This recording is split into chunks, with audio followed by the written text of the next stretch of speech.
Hi friends, welcome to our channel JSW TV. Samantha కష్టకాలంలో రాజ్ నిడుమూరు చాలా సహాయంగా ఉండేవాడని, సమంత మళ్ళీ పూర్తి స్థాయి ఆరోగ్యంగా కోలుకునేందుకు అతడు చాలా సహాయపడ్డాడని, అప్పటి నుంచి వీళ్ళిద్దరి మధ్య బాండింగ్ పెరిగి డేటింగ్ చేసుకునే స్థాయికి వెళ్ళిందని బాలీవుడ్ మీడియా చెప్పుకొచ్చింది. ఈ మధ్య కాలంలో బాలీవుడ్లోని సమంత ఏ ప్రైవేట్ ఫంక్షన్కి వెళ్ళినా రాజ్ నిడుమూరుతో కలిసి వెళ్లడం హాట్ టాపిక్ గా మారింది.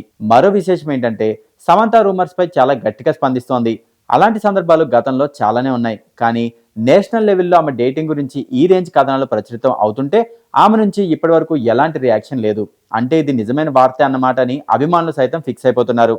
ఇదంతా పక్కన పెడితే రీసెంట్ గా ఆమె ఇన్స్టాగ్రామ్ లో అప్లోడ్ చేసిన కొన్ని ఫోటోలలో అభిమానులు ఒక విషయాన్ని గమనించారు. ఆమె చేతిలో ఒక డైమండ్ రింగ్ ఉండడాన్ని చూసి సమంత నిశ్చితార్థం చేసుకుందంటూ సోషల్ మీడియాలో కామెంట్స్ చేస్తున్నారు. ఇప్పుడు ఈ విశ్లేషణ కూడా బాగా వైరల్ అయింది. సమంత కనీసం దీనిపైన రియాక్ట్ కూడా అవుతుందో లేదో చూడాలి. ఇకపోతే అనారోగ్యం నుంచి పూర్తి స్థాయిలో కోలుకున్న తర్వాత సమంత ఇక్కడి నుంచి ఫుల్ గా బిజీ అయ్యేందుకు సిద్ధంగా ఉంది. ఒక పక్క ప్రొడక్షన్ పనులు చూసుకుంటూనే మరోపక్క హీరోయిన్ గా నటనకు ప్రాధాన్యత ఉన్న పాత్రలు చేయడానికి సిద్ధమవుతోంది. ఇప్పటికే ఆమె మా ఇంటి బంగారం అనే లేడీ ఓరియంటెడ్ సినిమా చేస్తుంది.